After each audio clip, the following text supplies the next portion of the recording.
Hello dear students, निहार शांति पाठशाला फनवाला के English literacy programme के सेशन नंबर 36 में आप सभी का बहुत बहुत स्वागत।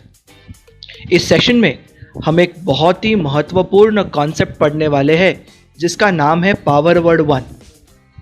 लेकिन ये पावर वर्ड वन क्या है, इसका अंग्रेजी वाक्यों में उपयोग कैसे किया जाता है, ये सब पढ़ने के पहले शुरुआती कुछ समय हम आपकी वोकैबुलरी यानी शब्द संपत्ति बेहतर करने के लिए खर्च करने वाले हैं। तो कुछ एक्सरसाइजेस करते हैं वर्ड मीनिंग यानी शब्दों के अर्थ संबंधी, और फिर आज के मेन टॉपिक की ओर बढ़ेंगे। आपकी शब्द संपत्ति बढ़ाने हेतु आज के सेशन की शुरुआत वोकैबुलरी यानी शब्दों के अर्थ की रिवीजन के साथ करेंगे। आपको स्क्रीन पर कुछ इंग्लिश में शब्द दिए जाएंगे और नीचे हिंदी के शब्द रहेंगे। प्रत्येक अंग्रेजी शब्द का अर्थ नीचे दिए हुए शब्दों में छुपा है। आपको हिंदी शब्दों में से अर्थ चुन के उसके अंग्रेजी शब्द के सामने रखना है। स्क्रीन पर आपको घड़ी दिखेगी। घड़ी की सुई चलने तक का समय आपके पास है। जब समय समाप्त होगा तब हम आपको सही जवाब दे देंगे। तो शुरुआत करते हैं। आपका पहला सेट है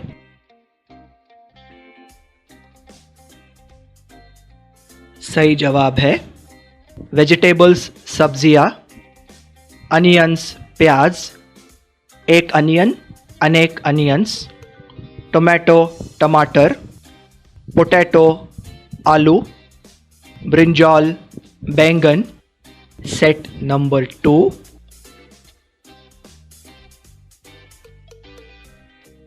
सही जवाब है कैबेज पत्ता गोभी, कैरेट्स गाजर, पम्पकिन कद्दू, लेमन नींबू, गार्लिक लहसुन।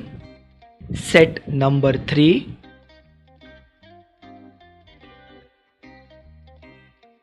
सही जवाब है जिंजर अदरक, कॉलीफ्लावर गोभी या फिर फूल गोभी, चिलीज मिर्चियाँ। एक मिर्ची को चिली कहते हैं, अनेक मिर्चियों को चिलीज। कॉर्न मकई या फिर मक्का, लेडीज फिंगर भिंडी। Set number 4।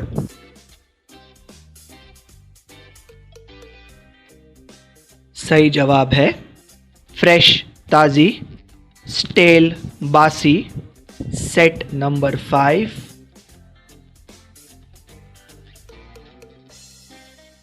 सही जवाब है फार्म खेत, फार्मर किसान, फार्मिंग खेती, सीड्स बीज।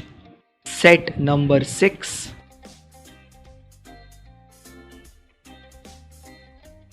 सही जवाब है राइस चावल, व्हीट गेहूं, जैगरी गुड़, फ्लावर आटा। आपकी शब्द संपत्ति सुधारने का प्रयत्न हम जारी रखेंगे, लेकिन अब हम जो शब्द देखने वाले हैं वो है क्रिया दर्शाने वाले शब्द या फिर जिन्हें हम एक्शन वर्ड्स या वर्ब्स कहते हैं। स्क्रीन पर आपको कुछ अंग्रेजी शब्द दिखेंगे और उसके सामने कुछ हिंदी शब्द। आपको अंग्रेजी शब्द को उसके सही हिंदी अर्थ के साथ जोड़ना है, यानी कि आपको लेफ्ट हैंड कॉलम को राइट हैंड साइड के कॉलम के साथ जोड़ना है। तो शुरुआत करते हैं। हाँ, स्क्रीन पर आपको घड़ी दिखेगी। घड़ी की सुइयां चलने तक आपको मैच करने का समय है। जब समय पूरा हो जाएगा तब हम आपको सही जवाब दे देंगे। आपका पहला सेट है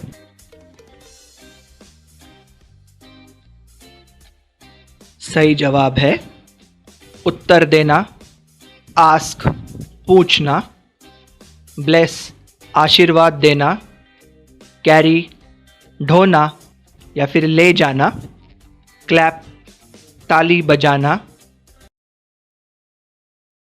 सेट नंबर 2।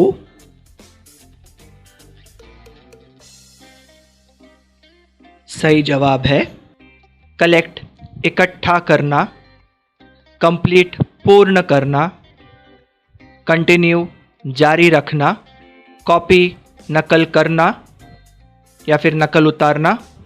बिगिन, शुरुआत करना। सेट नंबर 3,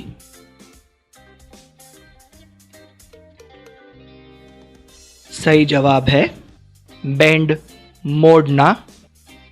ब्रेक, तोड़ना। ब्रिंग, लाना। बिल्ड, बांधना या फिर निर्माण करना।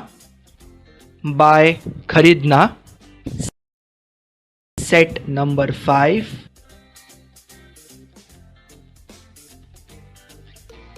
सही जवाब है कैच, पकड़ना।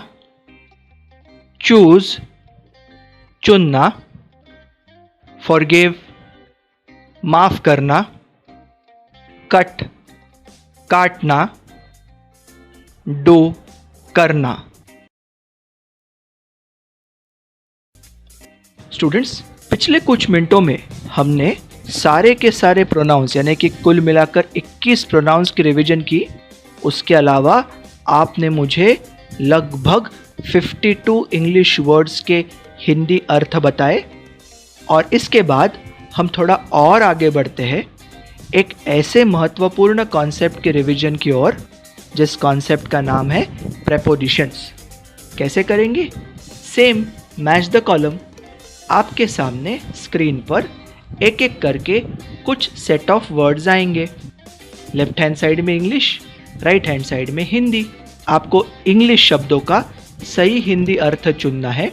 घड़ी का समय समाप्त होने के बाद हम आपको सही जवाब देंगे और उसके बाद हर प्रेपोजिशन का सही अर्थ भी बताएंगे। तो शुरुआत करते हैं प्रेपोजिशंस की एक्सरसाइज के साथ। आपका पहला सेट है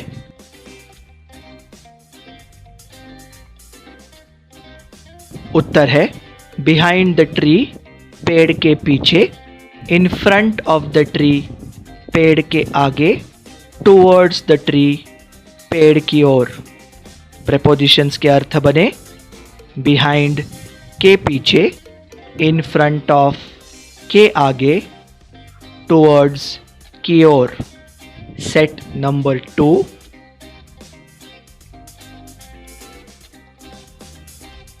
उत्तर है इनसाइड द बॉक्स, बक्से के अंदर। आउटसाइड द बॉक्स, बक्से के बाहर।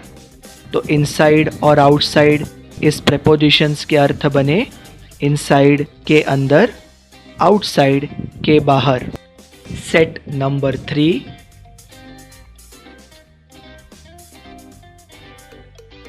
उत्तर है अबाउ द कबर्ड, अलमारी के ऊपर।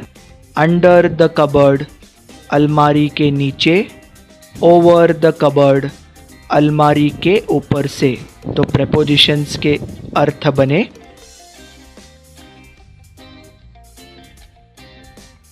Set number 4,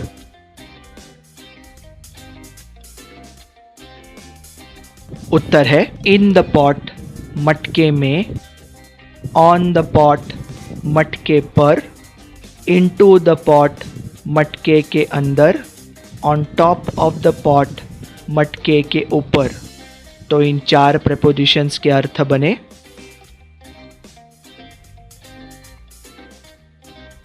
set number 5,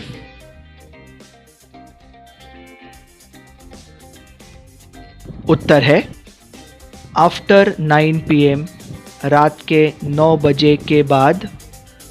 before 9 PM, रात के 9 बजे के पहले। टिल 9 PM, रात के 9 बजे तक। अराउंड 9 PM, रात के 9 बजे के आसपास। इन 4 प्रेपोजिशंस के सही अर्थ है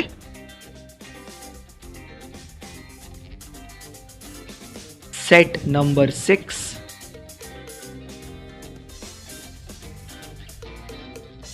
उत्तर है विथ हिज ब्रदर, उसके भाई के साथ। विदाउट हिज ब्रदर, उसके भाई के बिना। विथ और विदाउट इन 2 प्रेपोजिशंस के अर्थ है विथ के साथ, विदाउट के बिना। जब भी हम कोई भी वाक्य बनाते हैं या फिर बोलते हैं, उस वाक्य में हम किसी के बारे में कुछ तो बोल रहे होते हैं। जिस किसी के बारे में हम बोलते हैं उसे हम कहेंगे सब्जेक्ट। ये सब्जेक्ट मैं मेरे प्रोनाउंस टेबल में I you, we, they, he, she, it के 7 प्रोनाउंस में एक के साथ जोड़ सकता हूं। अभी इस सब्जेक्ट के बारे में मैं केवल 3 तरह की बातें करता हूं। पहले मैं उस सब्जेक्ट का वर्णन करता हूं, जिसके बारे में मैं बोल रहा हूं वो कौन है, कहाँ है, कैसा है। तो अगर मैंने कहा मेरा बेटा डॉक्टर है, my son is a doctor, मेरा बेटा कौन है? मेरा बेटा एक अच्छा डॉक्टर है, my son is a good doctor, कैसा है? मेरा बेटा पटना के मेडिकल कॉलेज में डॉक्टर है, my son is a doctor in Patna medical college, कहाँ है? सब्जेक्ट का वर्णन करने के लिए जिन शब्दों का उपयोग किया जाता है हम उन्हें कहेंगे पावर वर्ड 1। अगर वाक्य में सब्जेक्ट का वर्णन नहीं हो रहा है तो शायद हम सब्जेक्ट के मालकी अधिकार या स्वामित्व के बारे में बात कर रहे होते हैं।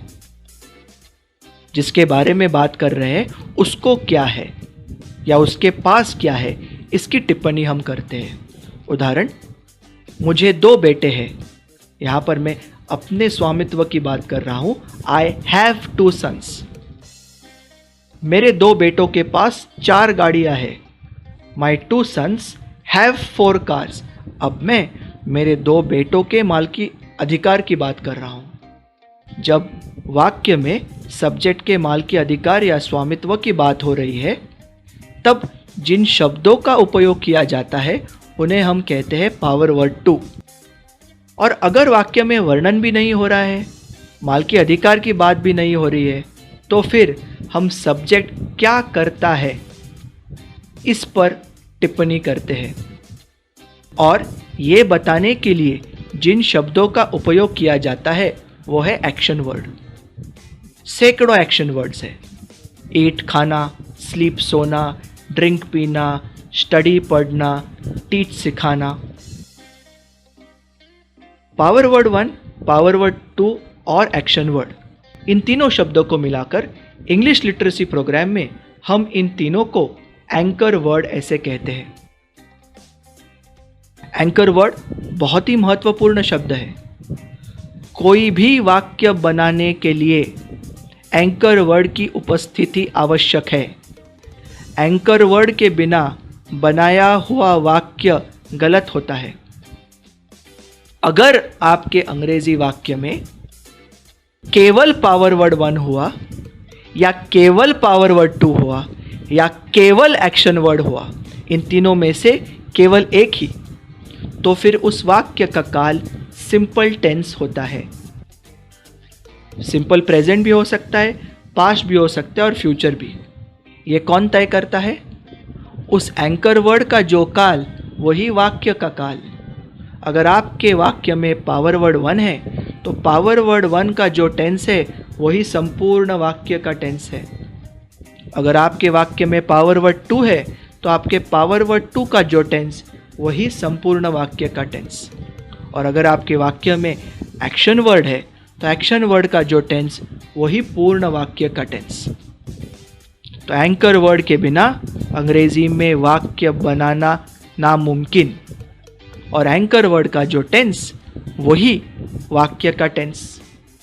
पावर वर्ड 1, पावर वर्ड 2 और एक्शन वर्ड, इन तीनों को हम कहेंगे इंग्लिश लिटरेसी प्रोग्राम में एंकर वर्ड्स। वाक्य में सब्जेक्ट का वर्णन करने के लिए हम पावर वर्ड 1 का इस्तेमाल करते हैं। पावर वर्ड 1 प्रेजेंट, पास्ट और फ्यूचर टेंस में बनते हैं। कौन कौन से होते हैं पावर वर्ड 1, ये आपको स्क्रीन पर सामने दिख रहा है। प्रेजेंट टेंस के पावर वर्ड 1 है इज, एम और आर। आई के साथ एम जाता है, यू, वी, दे इन प्रोनाउंस के साथ आर जाता है और ही, शी, इट इन प्रोनाउंस के साथ जाता है इज। तो ध्यान क्या रखना है, आपके वाक्य में जो भी आपका अंग्रेजी वाक्य है उसमें आप जिसके बारे में बात कर रहे हो उसे हम सब्जेक्ट कहेंगे, सब्जेक्ट को पहचानने के बाद वो सब्जेक्ट इस प्रोनाउन टेबल में कौन है ये आपको पहचानने को आना चाहिए। और अगर आप सही से पहचान पाए तो फिर इस टेबल में से उसके सामने वाला सही पावर वर्ड 1 आप उठा सकते हैं। लेकिन अगर आप सब्जेक्ट को इस टेबल में ढूंढ ही नहीं पाए तो आप पावर वर्ड 1 का सही सिलेक्शन नहीं कर सकते। पास्ट टेंस में पावर वर्ड 1 है वॉज और वर। अगर आपने ध्यान दिया तो आई के साथ वॉज जाता है और ही शी इट के साथ वॉज जाता है, यू वी और दे के साथ जाता है वर। और फ्यूचर टेंस का पावर वर्ड 1 है विल बी। ये 7 प्रोनाउंस के साथ सेम ही रहता है। ध्यान देना, ही शी इट के साथ प्रेजेंट और पास्ट टेंस में एस से समाप्त होने वाला पावर वर्ड 1 जाता है, इज और वॉज। ये टेबल बहुत ही महत्वपूर्ण है, लेकिन ये टेबल पढ़ने के लिए आपके अंग्रेजी वाक्य का जो सब्जेक्ट है उसे आपको इन प्रोनाउंस में से एक के साथ जोड़ना अनिवार्य है। सो ये है power word 1, is am are present tense, was were past tense and will be future tense. अंग्रेजी में किसी भी वाक्य का काल तय करने की ताकत केवल और केवल एंकर वर्ड में होती है।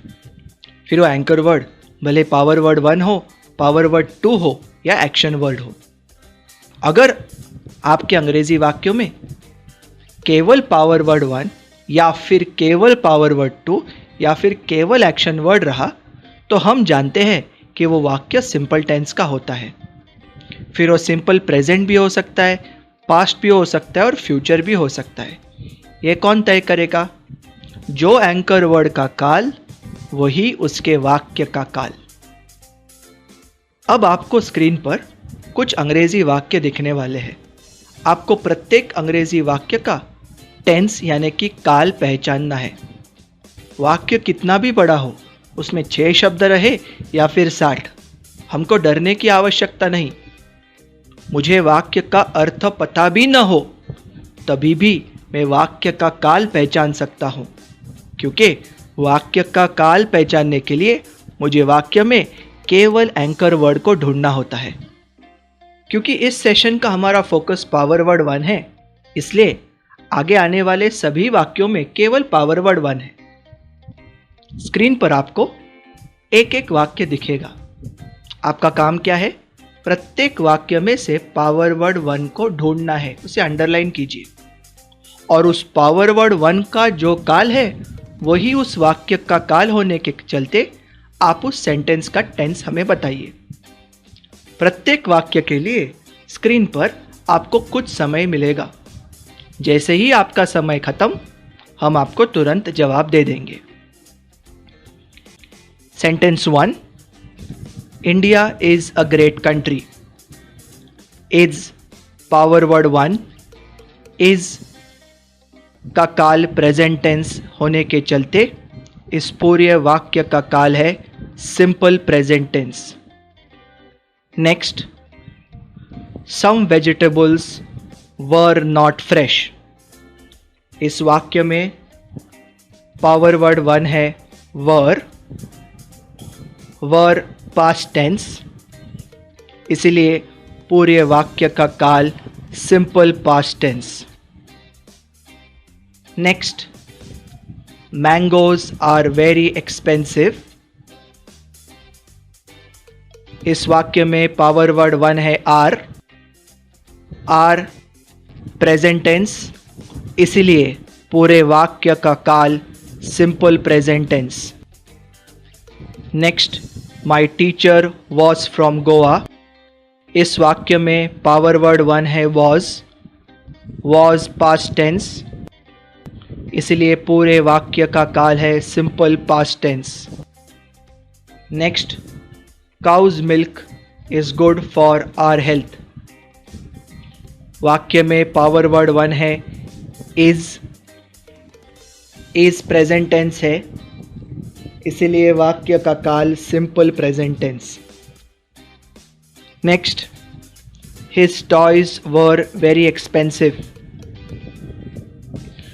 इस वाक्य में पावर वर्ड वन है वर, वर पास्ट टेंस, इसलिए संपूर्ण वाक्य का काल simple past tense. Next, lion is the king of jungle. इस वाक्य में पावर वर्ड वन है इज प्रेजेंट टेंस होने के चलते पूरे वाक्य का काल है सिंपल प्रेजेंट टेंस।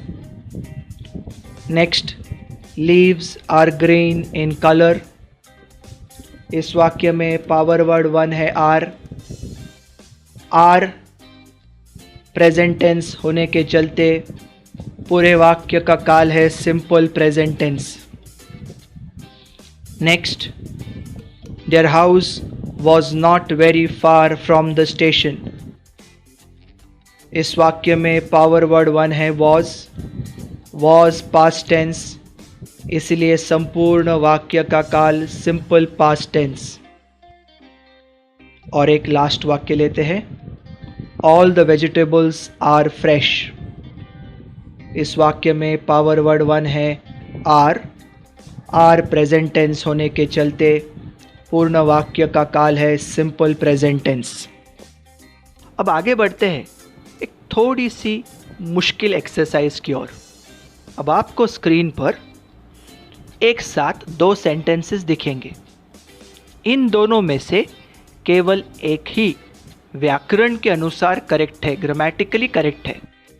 आपको करेक्ट सेंटेंस ढूंढना है। फर्स्ट पेयर यानी कि पहली जोड़ी, my mother is on the terrace, my mother are on the terrace. वाक्य का अर्थ जाने बगैर क्या आप ये बता सकते हैं कि इसमें से कौन सा वाक्य सही है और कौन सा वाक्य गलत?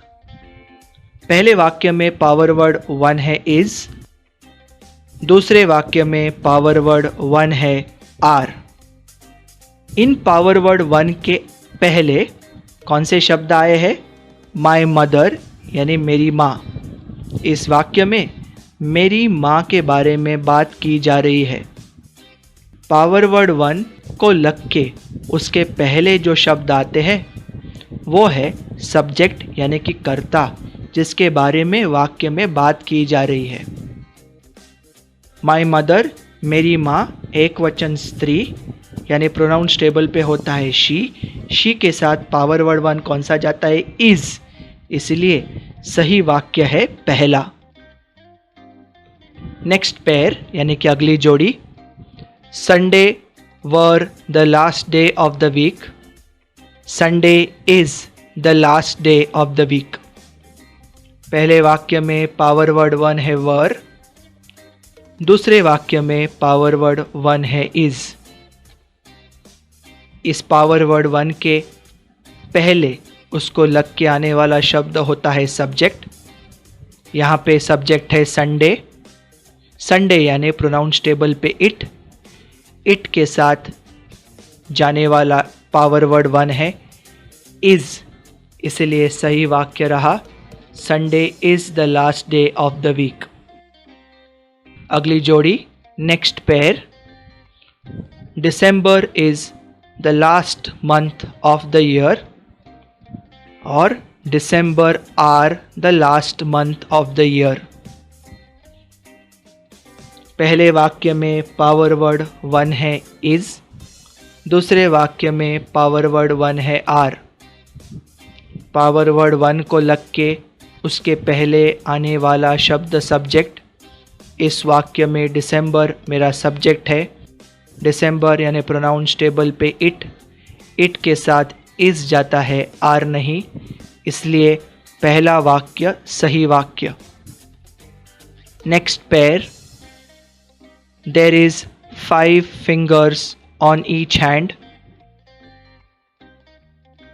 दूसरा there are 5 fingers on each hand। पहले वाक्य में पावर वर्ड वन है इज, दूसरे वाक्य में पावर वर्ड वन है आर। ध्यान देना है, अगर वाक्य की शुरुआत देर इस शब्द से हो रही है तो वो देर वाक्य का सब्जेक्ट नहीं है। देयर का हिंदी में अर्थ होता है वहाँ, हियर का होता है यहाँ। किंतु अगर वाक्य की शुरुआत देयर इस शब्द से हो रही हो तो उस देयर का मतलब वहाँ होता नहीं है। इस वाक्य की शुरुआत देयर से हो रही है, ये देयर सब्जेक्ट नहीं है। पहले वाक्य में पावर वर्ड 1 इज, दूसरे वाक्य में पावर वर्ड 1 आर। 5 फिंगर्स यानी कि 5 उंगलियां, एक उंगली फिंगर, अनेक उंगलियां फिंगर्स। अनेक वचन यानी दे के साथ जो पावर वर्ड 1 जाएगा वो है आर, इसलिए दूसरा वाक्य सही वाक्य है। There are 5 fingers on each hand. Next, the nails on our fingers are white in color. Nails on our fingers is white in color. पहले वाक्य में पावर वर्ड 1 आर, दूसरे वाक्य में पावर वर्ड 1 इज। आर इस power word 1 के पहले आने वाले शब्द है the nails on our fingers, हमारी उंगलियों पर के नाखून। एक नहीं अनेक, क्योंकि मैंने नेल्स कहा है।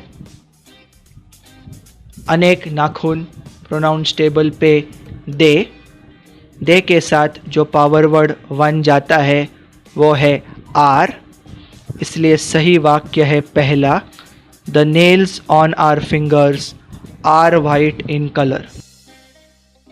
नेक्स्ट, पैर यानी अगली जोड़ी।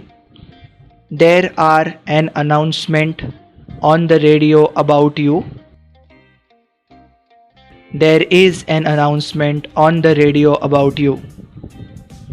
पहले वाक्य में पावर वर्ड 1 है आर, दूसरे वाक्य में पावर वर्ड 1 है इज। किंतु इस वाक्य की शुरुआत देयर से हो रही है, देयर सब्जेक्ट नहीं है। देयर से वाक्य की शुरुआत होने के कारण हम पावर वर्ड 1 के बाद के शब्द देखते हैं एन अनाउंसमेंट। एन यानी कि एक घोषणा। एक घोषणा, एक वचन निर्जीव यानी प्रोनाउंस टेबल पे इट के साथ जाने वाला पावर वर्ड 1 है इज, इसलिए दूसरा वाक्य सही वाक्य। नेक्स्ट पेयर अगली जोड़ी। There are 7 colours in a rainbow. There is 7 colours in a rainbow. पहले वाक्य में पावर वर्ड 1 आर, दूसरे वाक्य में पावर वर्ड 1 इज। वाक्य की शुरुआत देयर से होने के चलते हम पावर वर्ड 1 के आगे वाले शब्द देखेंगे 7 कलर्स, 7 रंग। अनेक वचन दे के साथ जाने वाला पावर वर्ड 1 है आर। पहला वाक्य सही वाक्य। लास्ट पेयर यानी कि आखिरी जोड़ी लेते हैं। The correct answer are 10। The correct answer is 10। पहले वाक्य में पावर वर्ड 1 है आर, दूसरे वाक्य में पावर वर्ड 1 है इज। पावर वर्ड 1 के पहले आने वाले शब्द सब्जेक्ट। द करेक्ट आंसर सही जवाब। करेक्ट आंसर सही जवाब, एक सही जवाब। अनेक होते तो हम लिखते करेक्ट आंसर्स। एक वचन यानी इट के साथ जाने वाला पावर वर्ड 1 है इज, इसलिए sentence number 2 is the right answer. The correct answer is 10।